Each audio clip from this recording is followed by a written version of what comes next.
extreme form of anti-gay law. The idea was to film him within the Parliament building.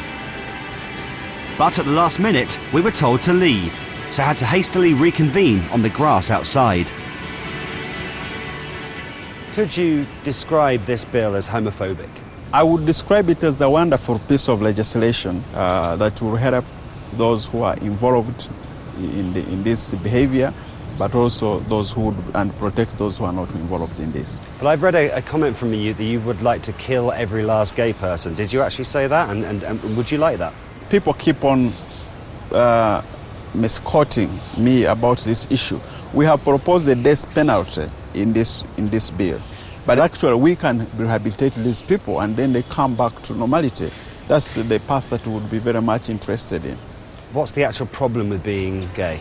We believe that homosexuality is a learned behavior and can be unlearned.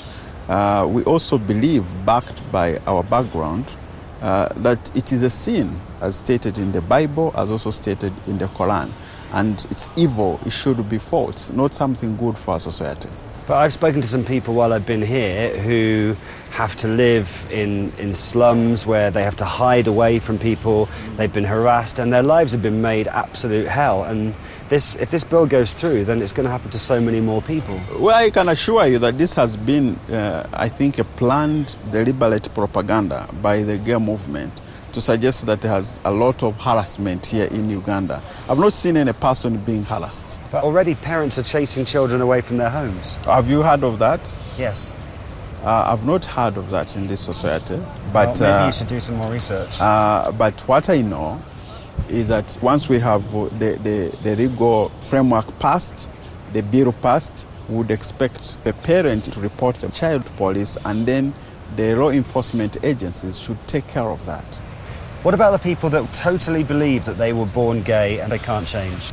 I would be very interested to meet somebody who says he's born gay. I've not heard of that. Okay. I should probably tell you at this point that I am actually a gay man. How does that make you feel? Well, I think if I had known, it would be a different matter for this interview. You wouldn't have taken part in the interview? No, I wouldn't. Why? I wouldn't. Why? No, I wouldn't. But why? And I think it's not professionally right to engage in this. Okay. And I'm just asking you your views. And if you are, we could probably ask our police to check if that's right. Okay.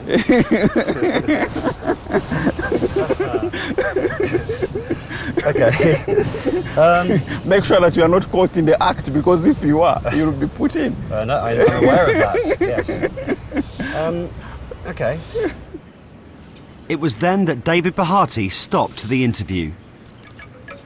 As he did so, Steve, our driver, quickly told us we had to get going.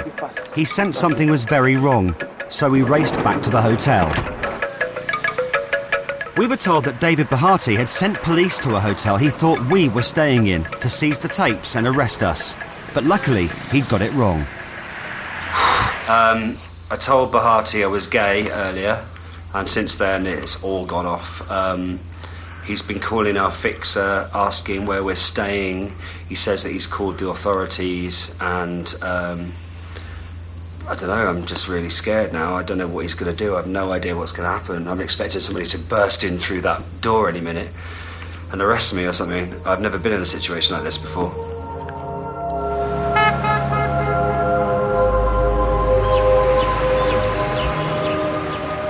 The first priority was to get the interview tape out of the country.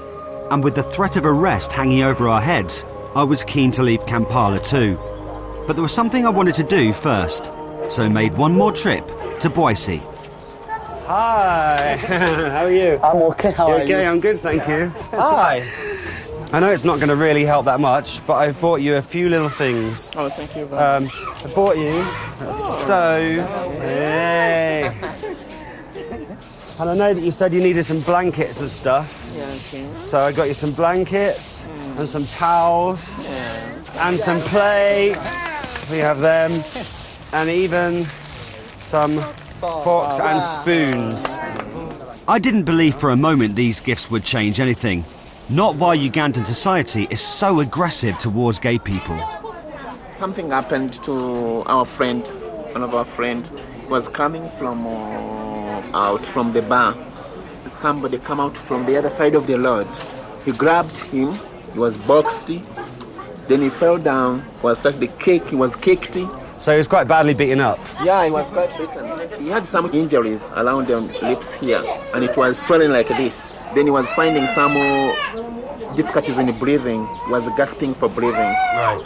Do you think he was beaten up because he was gay? Yeah, he was beaten because that guy who was beating him, he falls up with he exerts the boxing and the kicking with some words that I'm not a gay. Why are you gay? Why are you here? Why are you here? I promise one time I will stab you. I will kill you. What? It is unsafe.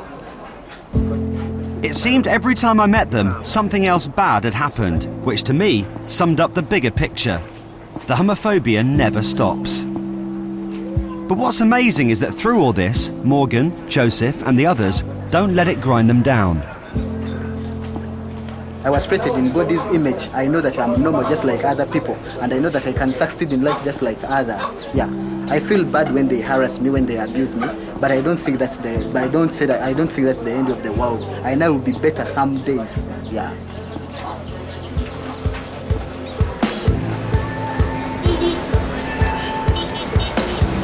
When I first arrived in Uganda, I was blown away by how vibrant, attractive and full of life it seemed. But as I headed off to the airport and thought about my time here, I realised if it stayed like it is, I couldn't see myself ever wanting to come back. People just think being gay is wrong, and not only just wrong, they hate them. They hate gay people, and I've spoken to people on the streets who think they should be killed, and pretty much everybody thinks the same thing. And all the time they've got pastors and teachers telling them that this is the way it is and that it's wrong and that it shouldn't be, then nothing's going to change, which is depressing. But what it has done is made me realise how lucky I am. My life actually isn't acceptable in some parts of the world, like here. And at home, I can live with who I want to live with, I can see who I want, I can go where I want. And to be honest, I've never really thought about it before, and I've probably taken it for granted. But I don't think I'll do that ever again.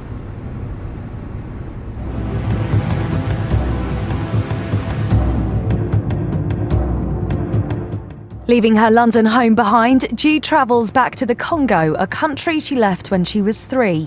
It's far from what she imagined in the world's most dangerous place to be a woman, Thursday at 9. Next up on 3, the lockup.